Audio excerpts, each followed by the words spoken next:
eu preparei uma aulinha aqui para vocês. Essa aula eu posso até disponibilizar depois para o pessoal do método, né? Acho que eles vão passar para vocês. E no final eu abro para vocês fazerem algumas perguntas, caso tenham perguntas, dúvidas ou curiosidades sobre o método, tá bom? Então vamos lá. Se tiver alguma, eu peço a gentileza, acho que todos já fizeram, mas que vocês mantenham os áudios fechados durante a palestra e a gente abre no final para poder fazer alguns esclarecimentos aí, ok? Todos me escutam? Tá de boa aí? Tá tranquilo? Sim, ok.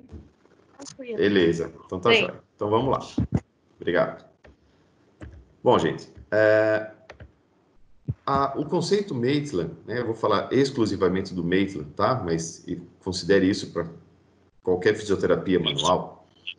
Ele é um conceito que ele ajuda, né, no tratamento de várias patologias. Eu deixei aqui esse artigo, né, esse artigo de 2017, que ele fala dos gastos da indústria farmacêutica com osteoartrose, por exemplo. Então, vejam lá. Em 2016, né, 4 anos atrás, gastava-se com artrose, né, principalmente quadril e joelho.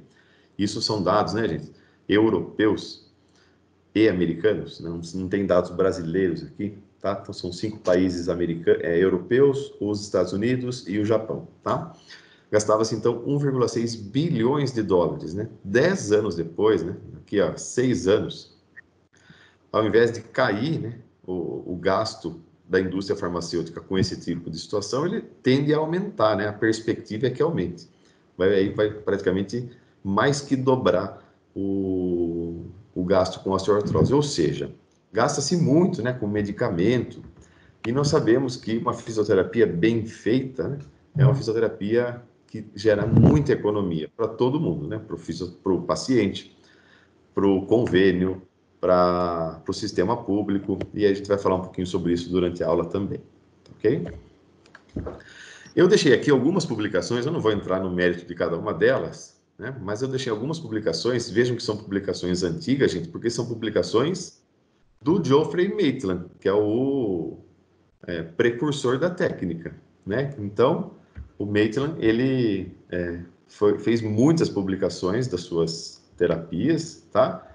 E tudo isso é registrado, né, nos anais aí da história da fisioterapia. Mas vejo que são publicações antigas, porque é da época que ele publicava, tá? Aqui tem mais, então assim, se for colocar todos os artigos do Maitland aqui, a gente só fica 1 hora falando deles, tá? Mas só para você conhecer que tudo que eu for falar aqui é baseado em ciência, né? Tem um fundamento científico bem importante. Então, o conceito Maitland ele pode ser considerado como um dos marcos mais importantes da fisioterapia manual, né? Então, para você que tem a formação ou pretende fazê-la, vocês vão ver que muitos separam a fisioterapia manual em antes do conceito e pós-conceito Maitland, né? Tamanha a sua importância. Então, nesse modelo de abordagem, a avaliação clínica se baseia numa anamnese minuciosa, como todo fisioterapeuta deveria fazer em qualquer conceito, não é só no Maitland, né? Um exame físico detalhado e passível de registro, então você consegue quantificar isso, tá? Seja manualmente, seja via software, seja com inteligência artificial, não importa, né? Na avaliação dos sinais e sintomas e reavaliação investigando os efeitos das técnicas sobre estes sinais e sintomas.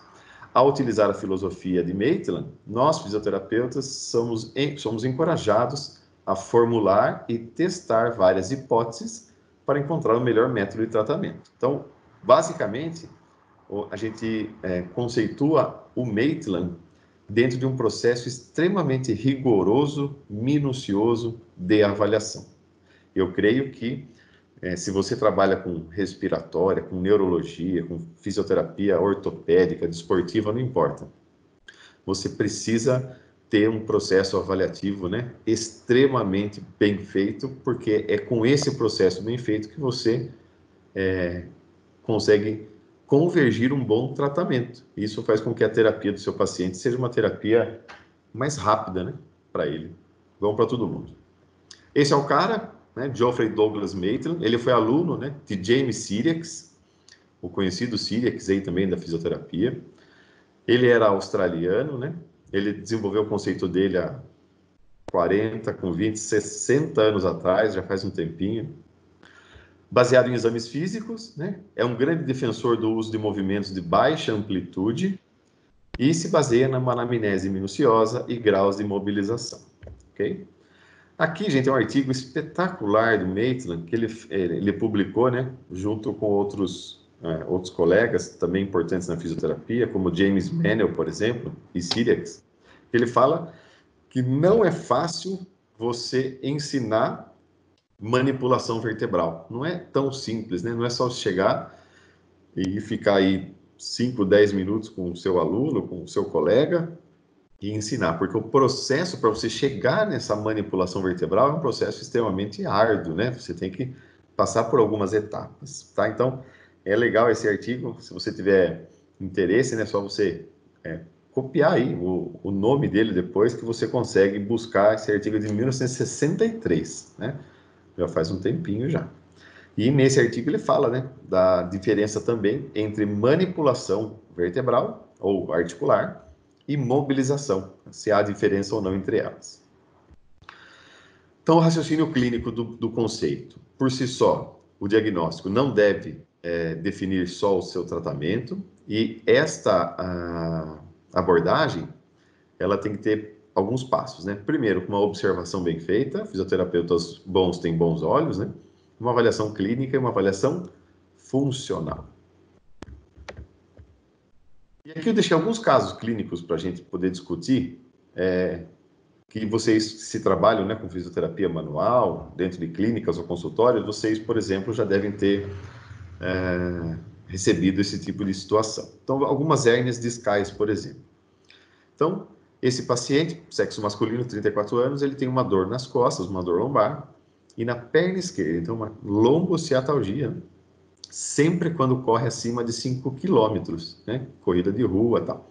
Ultimamente queixa-se de dores no pé esquerdo. Então, ele tem uma amplitude razoável, né?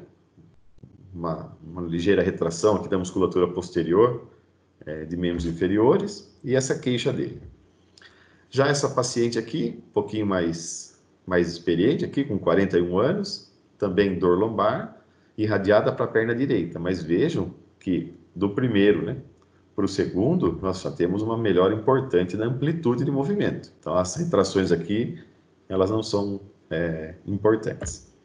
Olha esse caso aqui, essa garota aqui, 29 anos, dor lombar aguda e irradiada para a perna esquerda, é uma dor que permanece durante o dia todo. E essa limitação de movimento importantíssima, provavelmente por conta do quadro auge, ok? E aqui uma bailarina, né, 13 anos de idade, também com dores lombares e nos joelhos bilateralmente. E não teve melhora com tratamento medicamentoso. E também tem fortes dores de cabeça. Ou seja, pessoal, vejam que nos diferentes casos, né, você tem uma bailarina, uma travadona de hérnia, aqui uma paciente com amplitude razoável, e aqui um homem travadão aí na parte muscular. Pergunta é, você tem sintomas semelhantes e os tratamentos, eles são iguais ou são diferentes? Né? Então, em cada um deles, independente daquilo que você faça com os seus pacientes, você precisa convergir um tratamento mais específico, né? Você precisa subgrupar esses pacientes. Por exemplo, se você trabalha com Pilates, você não pode colocar essa bailarina para fazer trabalhos de melhora de amplitude lá no Pilates, né? De flexibilidade, porque ela já é flexível, você precisa trabalhar mais com força. Diferente desse cara aqui, que ele precisa muito mais de mobilidade do que força. Então, essa dosagem do tratamento que existe em qualquer situação no Maitland não é diferente. Então, nós temos que ter tratamentos diferentes para sintomas semelhantes. O grande problema do fisioterapeuta é que ele trata muitas dores, não importa se é lombar, cervical, ombro, joelho, de formas de maneira igual, né? Então sempre tem o mesmo protocolo analgésico, né, para aquele tipo de situação. Aí você vai ter um grande número de pacientes que não melhora, pacientes que não melhoram, que pioram até, e pacientes que melhoram. Então você tem uma porcentagem de sucesso apenas, né, pequeno no seu tratamento. E se você conseguir subgrupar, isso aqui fica muito melhor. Muito bem, vou falar um pouquinho do raciocínio clínico do Maitland. Gente, quando a gente fala de fisioterapia manual, a gente também precisa remeter a esse cara aqui chamado Stanley Paris, né, fisioterapeuta. E ele fala que a fisioterapia manual ela possui efeitos mecânicos. Então, por exemplo, a sua vértebra está mexendo menos, você vai pegar na sua vértebra e vai fazer um movimento nela para dar mobilidade. Então, isso é um efeito mecânico, né? Efeitos neurofisiológicos. Toda mobilização ou manipulação vertebral gera, né, informações e fluxo neural muito mais fluido, a gente pode chamar assim. E os efeitos psicológicos, né? O fato de você tocar o seu paciente, né, já é um efeito extremamente importante, por isso que a fisioterapia manual, sou suspeito para falar, é uma das principais terapias que nós temos aí nesse nosso arsenal. E aqui você tem, também eu deixei alguns artigos, né, que nos blindam aí com relação à fisioterapia manual, né? Então, quais são os mecanismos, né? Quais são os mecanismos de ação dessas terapias, tanto na parte mecânica, quanto na parte psicossomática, quanto na parte neurofisiológica. Então, isso tem de forma vasta já na literatura e está crescendo, né? Isso é bom para a fisioterapia, porque nós estamos cada vez mais blindados cientificamente daquilo que nós fazemos, ok? Com relação ao raciocínio clínico ainda, existe um conceito básico da fisioterapia manual, que é a ósteo e a artrocinemática. Então, nós já vimos isso aí lá nas aulas de graduação, né? Então, você tem a osteocinemática, que é a macrofisiologia, são aqueles movimentos das articulações. Por exemplo, flexão, extensão, rotação, abdução, entre outros. Tá? Então, são aqueles movimentos amplos da articulação. E você tem a artrocinemática, que é a microfisiologia, que está relacionada a movimentos acessórios, tais como separação, deslizamento, giro, rolamento, entre outros. Ou seja, você vai ter uma boa osteocinemática se você possuir uma artrocinemática em equilíbrio, né? Agora, se você tiver uma deturpação da artrocinemática, você pode ou não ter limitação da osteocinemática. Se você tiver limitação da osteocinemática, é normal. Se você não tiver limitação, gente, significa que alguma outra articulação está tentando compensar a falta de movimento daquele segmento que a artrocinemática não estiver bem equilibrado. Então, por isso que essa avaliação ela precisa ser minuciosa. Não é porque o seu ombro está com amplitude completa que a artrocinemática dele esteja 100% correta. Exemplo, você tem uma artrocinemática da articulação externo-clavicular diminuída, mas o seu ombro está fazendo os seus movimentos globais e dentro da fisiologia articular normal. Por quê? Porque provavelmente ou a acromioclavicular, ou a glenomeral, ou a própria escápulo-torácica estão compensando a falta de movimento dessa externo-clavicular. Então, você pode ter limitação da ósteo? Pode, mas se você não tiver, significa que alguém está fazendo um trabalho sujo aí dessa outra articulação, tá ok? Então, uma normalidade artrocinemática gera uma normalidade ósteo, isso gera um movimento normal e saúde tecidual, né? Agora, se você tem um déficit da artrocinemática, você vai ter uma hipomobilidade, foi esse exemplo que eu acabei de dar para vocês, compensado por uma hipermobilidade, tá? Bom, ainda com relação ao raciocínio clínico do método. Então, numa articulação normal, a primeira sensação que nós temos, gente, nós chamamos de restrição, nós chamamos de primeira parada. Então, imagina que você está aí com uma vértebra, com um processo espinhoso na mão, e você vai fazer uma pressão póstero-anterior, né? Por exemplo, uma vértebra lombar. Esse movimento póstero-anterior, você vai sentir que vai ter uma primeira sensação de restrição do movimento. Nós chamamos, dentro do conceito, de primeira parada. Onde o movimento é suavemente interrompido, sem estressar as estruturas capsulo-ligamentares. Se você continuar fazendo o movimento acima dessa primeira parada, você vai começar a gerar um estresse nos tecidos mais profundos, até chegar no momento que você não consegue mais fazer a mobilização. Esse limite nós chamamos de limite anatômico, tá? Então você tem a primeira parada e o limite anatômico. Olha o que acontece, por exemplo, em situações normais. Então aqui você tem nesse primeiro nesse primeiro quadro aqui, ó, uma situação normal. Então, aqui você tem, o seu dedo está aqui, por exemplo, tá? Aí você faz a mobilização até chegar na primeira parada. Depois, se você forçar um pouquinho mais, você chega no limite anatômico. Vamos considerar isso aqui uma situação normal, tá? Quando você tem uma hipomobilidade, a primeira parada, ela é mais precoce, né? Você consegue sentir essa restrição antes do normal, tá?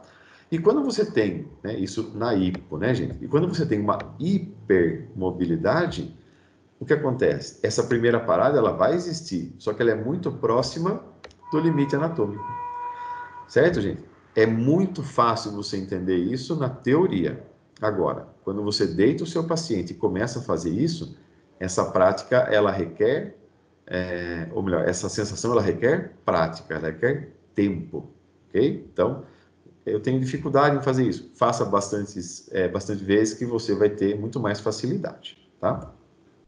Então, a base terapêutica das zonas hipomóveis é restaurar mobilidade. Sugestão dessa aula, o método Maitland.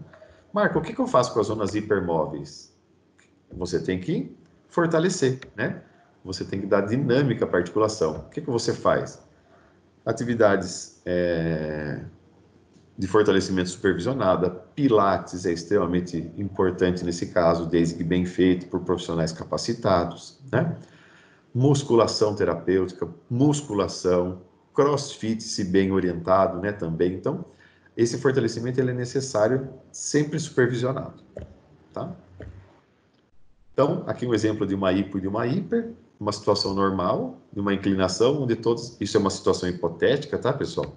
Suponhamos que cada nível tenha 5 graus de amplitude, você inclinou 20 graus. Nessa segunda situação, se você somar aqui, ó, dá os mesmos 20 graus. Porém, você vai ter uma zona menos móvel, que gera uma zona hipermóvel. Então, nesse caso, o seu paciente ele vai ter dor nessa região onde está os 10 graus aqui. E nessa região onde está 0 grau, significa que é a zona hipomóvel. Então, o conceito Maitland vai agir aqui no 0 grau. E aqui no 10, você teria que fazer o fortalecimento. É uma situação extremamente hipotética, tá? Só para a gente poder compreender o conceito. Sobre o sistema de avaliação do método. Então, nós temos o exame subjetivo, que é extremamente importante, e você precisa, entre aspas, né, perder tempo com esse exame, tá, pessoal? Eu acho que dentro do exame subjetivo, você consegue praticamente cravar o diagnóstico cinesiológico funcional aí do seu paciente. O exame físico, ele vem para corroborar o que você achou no exame subjetivo. Por isso que não adianta você só chegar no seu consultório, na clínica, e já partir para o exame físico, né? Esse exame subjetivo é extremamente importante. Então, o que está englobado nesse exame subjetivo? Anamnese. Nela nós veremos queixa principal, tipo da desordem, área dos sintomas, comportamento e fatores psicossociais associados. O exame físico, sistema articular, sistema neural, muscular e facial. Então, a gente vai avaliar toda a parte músculo-esquelética dele. No exame subjetivo, nessa anamnese, gente, nós temos que linkar ela, ou linká-la depois com o exame físico, né? E quando você linka ela com o exame físico, que é o exame objetivo, fica mais fácil você conduzir uma boa técnica, tá? Isso aqui veio no livro chamado Manipulação Vertebral. Esse livro foi escrito por Geoffrey Maitland, tá? Então, o livro dele é um livro bem legal para quem quer começar com essas práticas manuais aí. Então, essa ordem ela tem que ser respeitada. Qual que é ela? Primeiro, um exame subjetivo. Marco, quanto tempo eu levo no exame subjetivo? Você pode ficar 5 minutos ou 1 hora no exame subjetivo, tá? Partindo para um exame físico e, em seguida, um tratamento de qualidade. Se você respeita, né, essa ordem aqui, o sucesso do seu tratamento ele é muito maior do que se você pular etapas, ok? Por isso que você não pode tratar da mesma forma sintomas semelhantes. Por quê? Se você chegou com todos os seus pacientes com dor lombar e fez o mesmo protocolo de tratamento para dor lombar, você pulou etapas, né? Então, você vai melhorar apenas uma pequena parcela desse público. Então, como eu sei quando usar terapia manual? Quando o exame subjetivo e físico indicam a presença de uma disfunção músculo-esquelética. Significa que você tem um impedimento físico, uma barreira mecânica, ok? Se você tem uma barreira mecânica, você vai usar terapia manual. Se você não tem barreira mecânica, o tratamento tem uma outra abordagem, que a gente não vai entrar nesse mérito nesse nosso bate-papo, tá? Mas então, o Maitland, ou qualquer fisioterapia manual, ela é ótima, excelente, eu já falei, suspeito para falar. Porém, ela não é o suprassumo, não é 100% do seu tratamento, tá? Então, o exame subjetivo, nós temos que colher a queixa principal do paciente, qual que é o tipo de desordem, para onde estão esses sintomas, o comportamento, melhora deitado, melhora sentado, melhora quando eu durmo, piora quando eu durmo, e assim vai. História atual, se tem alguma história pregressa e fatores psicossociais associados, tá? Para você identificar fatores psicossociais, gente, muitas vezes não é fácil no primeiro contato com um paciente que você nem conhece, né?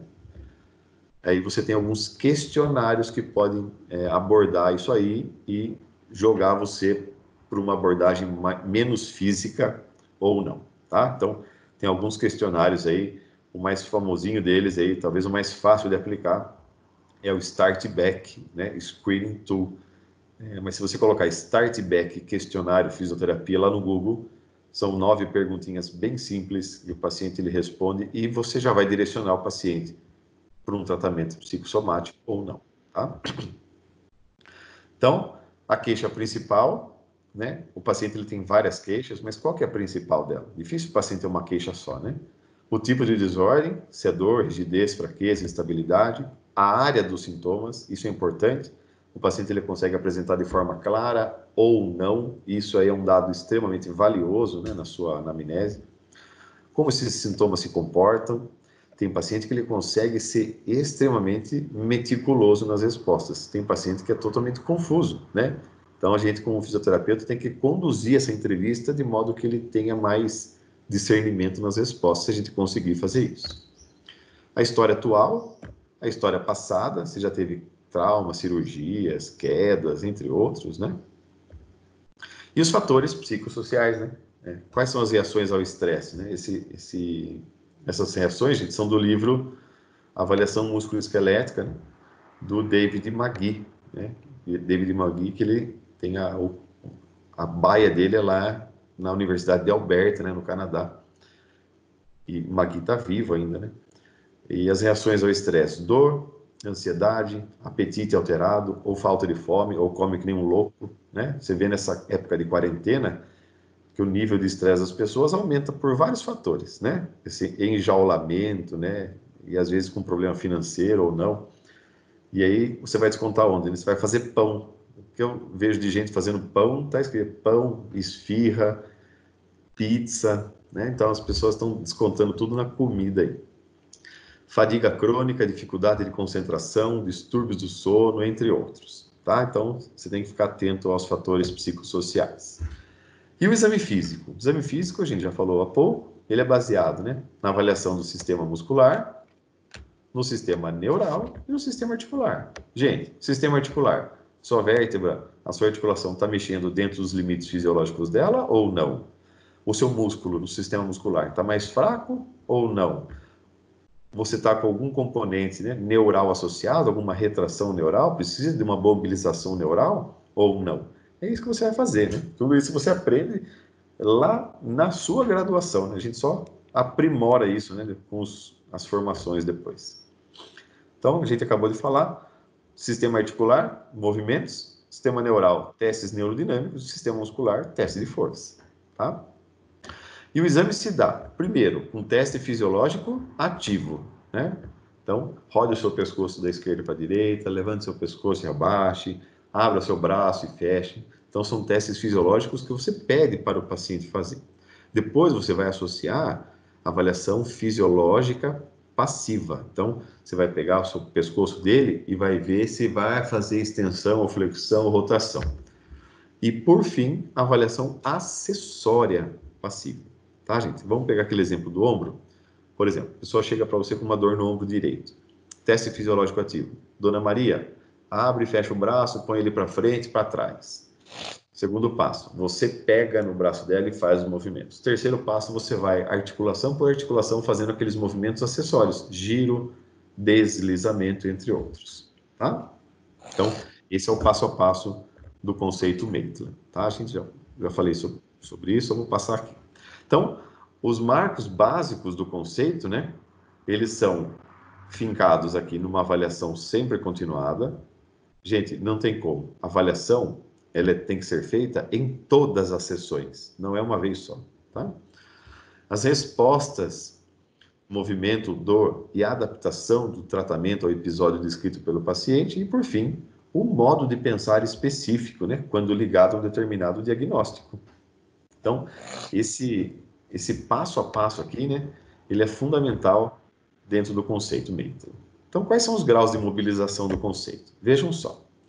Esse esquema, pessoal, ele resume basicamente as mobilizações e as manipulações. Veja só. Você tem aqui posição neutra, tá? Quando você faz um exercício, aqui ó, exercício, tá?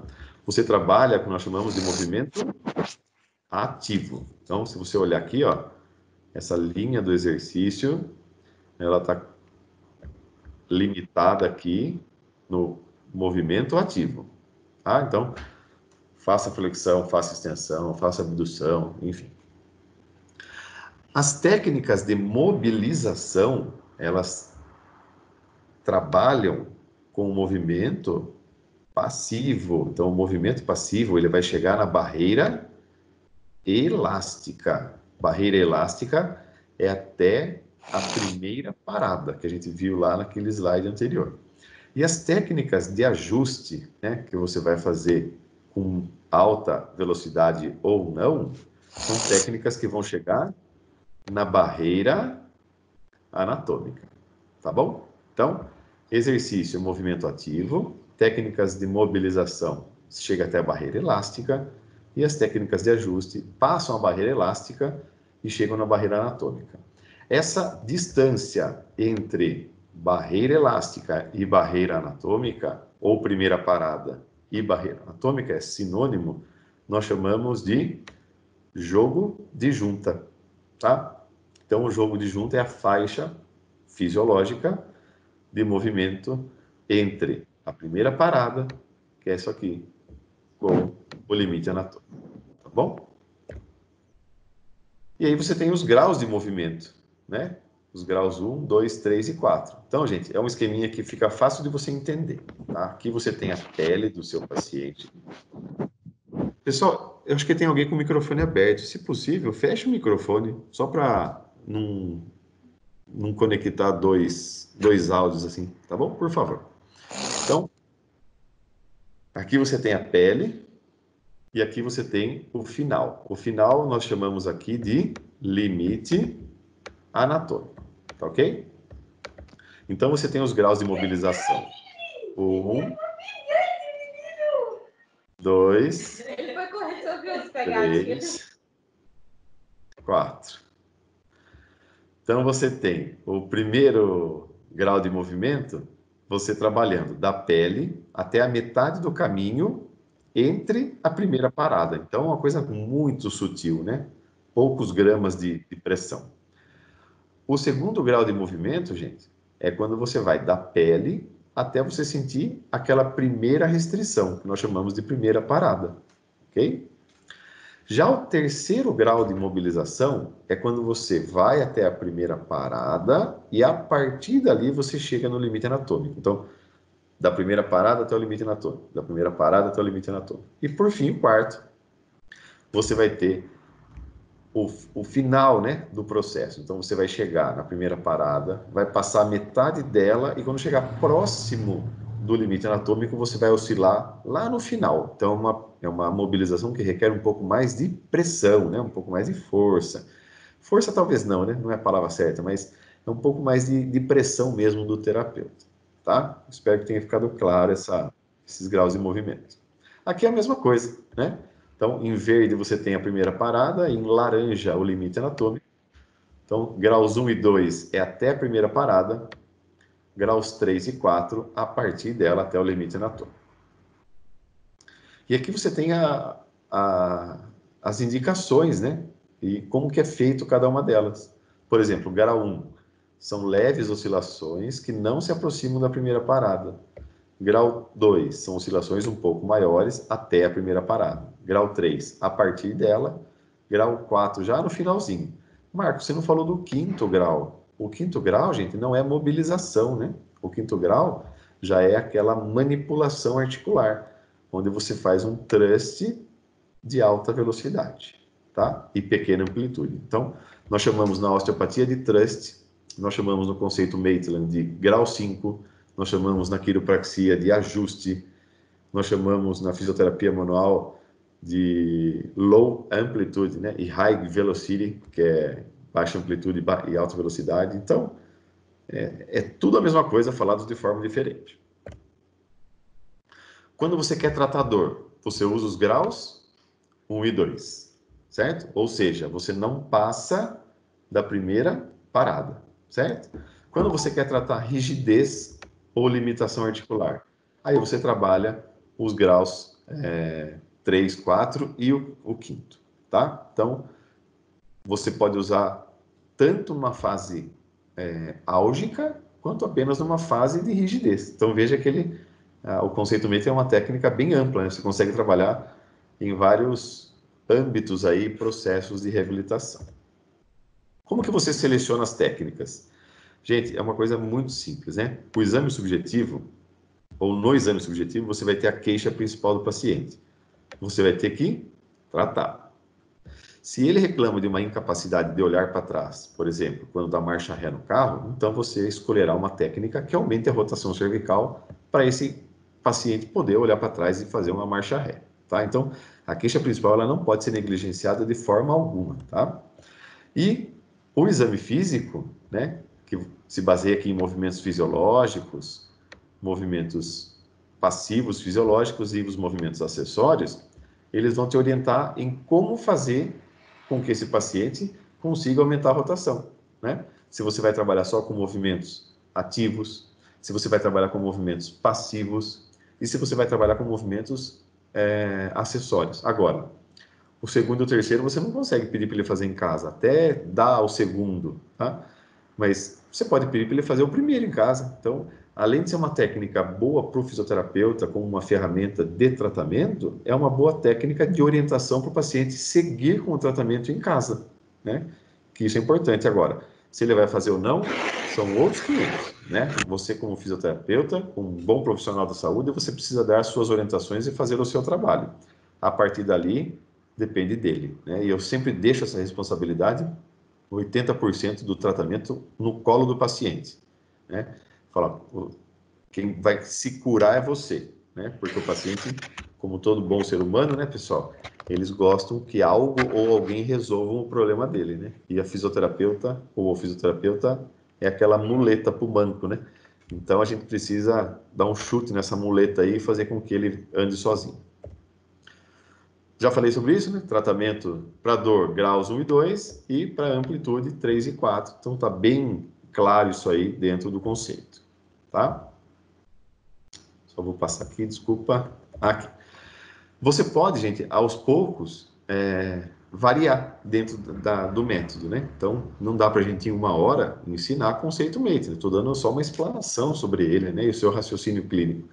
Mas a posição articular a gente pode variar, a direção da força, a velocidade das mobilizações. Isso depende, né, gente, de vários aspectos. Depende de como o paciente aceita a técnica, da idade do paciente, né, do estilo de vida do paciente. É um atleta? É um sedentário? Né? Então, tudo isso é questão de bom senso na hora da eleição aí da técnica. Como que você progride a técnica? dentro do conceito. Então, você vai progredir de acordo com a sua reavaliação. Então, você avalia e reavalia de forma contínua. Essa é a chave para guiar a progressão do tratamento. Gente, isso serve para qualquer coisa. Num processo de pós-cirúrgico de LCA, é assim. Num processo de um tratamento de uma hérnia, é assim. No processo, né, de uma reabilitação cardiovascular, é assim. Por que não é assim também? Por uma dor articular, mecânica, né? Então, quando que eu progrido a técnica? Quando a técnica não está oferecendo melhoras adicionais nos movimentos funcionais. Ou seja, ela já está pobre já para o movimento, para o paciente. Você precisa evoluir, né? Por isso que essa reavaliação é chave. E quais são as opções para progressão?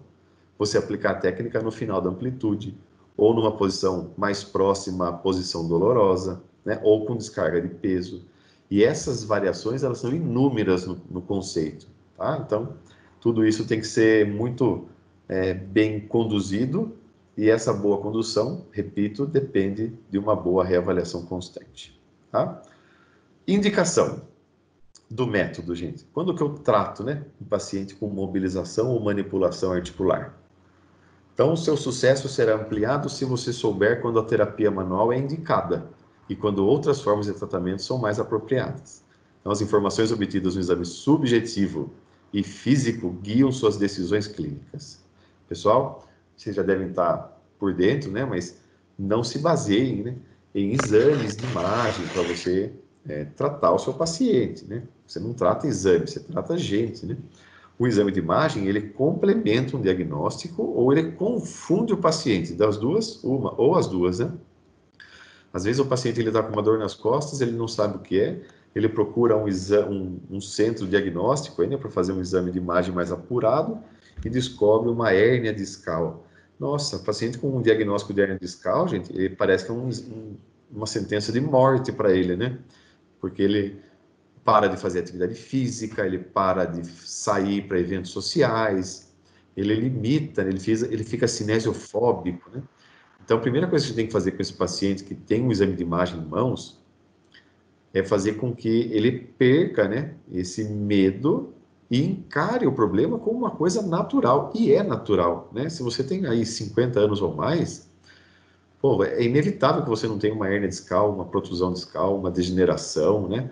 E só para você ter uma ideia, eu não vou falar disso, porque mais à tarde, provavelmente o professor Danilo fale com mais propriedade, com mais artigos para vocês verem, para não ficar redundante também, né, o simpósio, mas tem um artigo que mostra que foram 3.000 pessoas assintomáticas entre 20 e 80 anos fazendo uma ressonância magnética.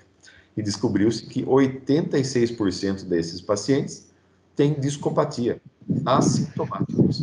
Ou seja, se você tem dor nas costas, pode ser que você não tenha nada no exame de imagem. Se você não tem nenhuma dor e for fazer o exame, você vai descobrir cobras e lagartos na sua coluna, tá? Então, cuidado com o exame de imagem, ok? Então, as indicações das mobilizações ou manipulações. Dor, hipomobilidade, a gente já falou sobre isso, né? Espasmos musculares e processos inflamatórios. Então, veja, o processo inflamatório é uma indicação de tratamento, mas usando, né, aqueles graus iniciais, principalmente o primeiro grau, né? Se você faz uma mobilização abrupta ou uma manipulação numa região inflamada, você pode exacerbar o processo inflamatório, tá? Mas que fique bem claro que nós, humanos, precisamos do processo inflamatório para regeneração. Então, um dos objetivos nossos dentro da fisioterapia é inflamar o paciente e não desinflamar. Desinflamamos processos exacerbados, mas qualquer região para se regenerar precisa de sangue. Por isso que nós precisamos inflamar os nossos pacientes, tá, pessoal? Isso aí, que, por exemplo, quem fez acupuntura, né, medicina chinesa, sabe que há 5.000 anos o chinês fala para você esquentar. O chinês abomina o gelo, né? A osteopatia fala da lei da artéria. E aí a gente consegue falar por horas aqui sobre isso, tá? Que não vem ao caso. Só que tão importante quanto as indicações são as contraindicações, né? Então, o bom fisioterapeuta manipulativo sabe também quando não manipular os pacientes. Quais são as contraindicações, né? as listeses instáveis, as hipermobilidades, compressão de raiz nervosa, compressão da cauda equina. Compressão da cauda equina, pessoal, é uma das indicações cirúrgicas, né, da coluna. Uma das. Os traumas, então se o paciente apresenta fratura, subluxação, tumores, tumor vive de sangue, né? E se a gente vai inflamar uma região que apresenta ali, né, uma região com neoplasia, você pode alimentar essa neoplasia. Processos infecciosos, você vai saber se o paciente tiver com febre ou não. E o uso irrestrito da manipulação, gente, baseada na falta de conhecimento ou na crença em certas filosofias de tratamento, deve ser condenado. Cuidado, tá? Então, cuidado com aquelas pessoas que colocam a sua coluna no lugar, né? Então, o fisioterapeuta não coloca a coluna nenhuma no lugar, né? Se a coluna sair do lugar, você luxa e você pode morrer, tá? A manipulação espinhal ela não traz benefícios para pacientes com doenças sistêmicas, além de implicar num risco para o paciente. A insensatez e o descaso pela saúde alheia é o resultado dessa onipotência do terapeuta. Certo? Eu deixo aqui para vocês algumas sugestões de leitura, tá? Nós temos, já falei desse livro lá no começo, Manipulação Vertebral, do próprio Maitland, tá? É um livro bem legal, é um livro básico aí para o fisioterapeuta começar nessa área da fisioterapia manual, tá? E um guia clínico para fisioterapeutas, Manipulação Periférica e Vertebral, de Maitland também, tá? Então, são duas opções aí para você se enveredar nesse mundo da fisioterapia manual de Maitland. Lembrando que o conceito Maitland, né, é uma das opções aí da fisioterapia manual.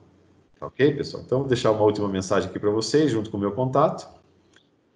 Que você esteja tão ocupado nesses tempos aí de pandemia, né? Ou não, melhorando a si mesmo, que não lhe sobe tempo para criticar a vida dos outros. Olha que coisa legal, né? Por isso que você está aqui nesse sabadão, nesse simpósio. Então, eu quero agradecer a todos aí pela presença virtual e ao Ering Coelho pelo convite e dizer que vocês aí vão ter um dia aí repleto aí de palestras bem interessantes e enriquecedoras para vocês como fisioterapeutas ou estudantes de fisioterapia. Ok, pessoal? Então, obrigado. Eu vou deixar aberto aqui agora para algumas dúvidas, né? Se vocês tiverem, eu não sei como que a Yasmin ou o Ering vão conduzir isso aí. Obrigado, pessoal.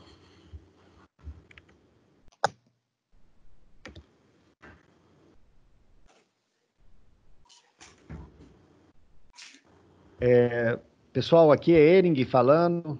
Creio que todos estão me escutando aí, professor Marco. Muito obrigado aí pela presença do professor. Excelente, sempre conosco, de uma gentileza enorme. Galera, todos aí, se tiverem alguma pergunta, tanto nesse momento, podem abrir o áudio e fazer a pergunta, ou podem digitar no chat. E eu queria lembrar algo para vocês antes dessa interação, se alguém tiver dúvida, é o seguinte: nós vamos agora transitar após essa para uma outra palestra. Aí eu solicito que todos fiquem na sala esperando que nós fazemos essa transição. E o pessoal pergunta muito também sobre o certificado, professor Marco. O certificado do simpósio. Nós estamos aqui com o controle de entradas, né, dentro da sala, aparece para nós o nome de todo mundo.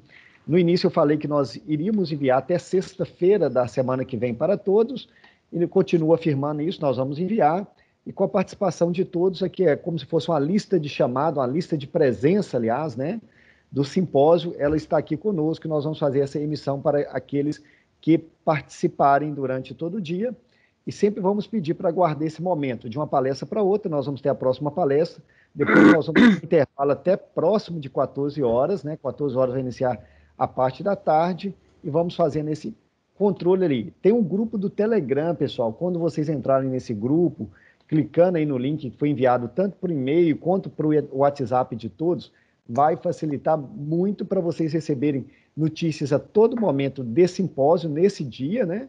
E também enviar perguntas ali para nós orientarmos vocês. Eu deixo aqui em liberdade o professor Marco e a galera para fazer pergunta, caso haja essas perguntas, ok? Agradeço.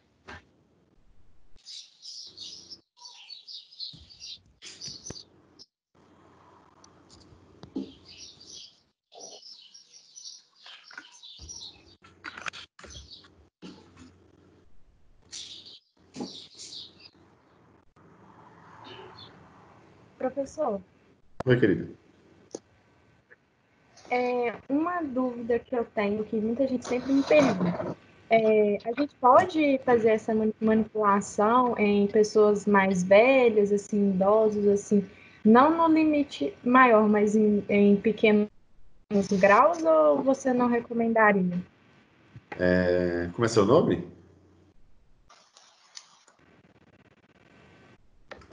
Natália Reis. Oi, Natália. Natália, boa pergunta.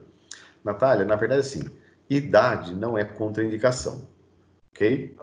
Então, pessoas idosas, elas não têm contraindicação de mobilização. As contraindicações são aquelas que eu comentei com vocês há pouco. Se é uma paciente idosa que apresenta uma osteoporose avançada, que apresenta um processo infeccioso, que tem histórico de câncer, por exemplo, aí você não vai fazer, né? Agora, se é um paciente idoso que tem condições aí de saúde ótimas, né? E você pode trabalhar com ele normalmente, respeitando a necessidade dos graus de mobilização, né? Agora, tem paciente que tem e gosta, né? Tem uma contraindicação absoluta que eu não coloquei lá, que é o paciente que não gosta de manipulação, né? Que é aquele grau 5. Mas tem paciente que ama o grau 5. Então, depende da indicação do paciente e depende dos fatores de contraindicação. A idade, ela, assim como o bebê, né? O bebê pode ser mobilizado, a criança pode ser mobilizada, o idoso idem, né? Então, se os fatores de risco estiverem associados, aí não, tá?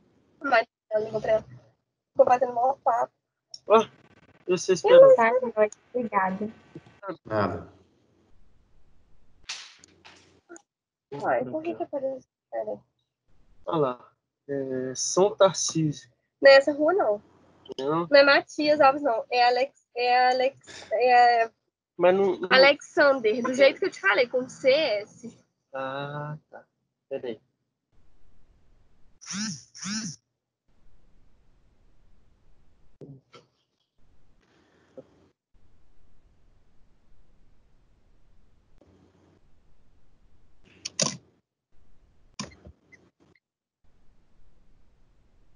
Vamos lá. Como é que é?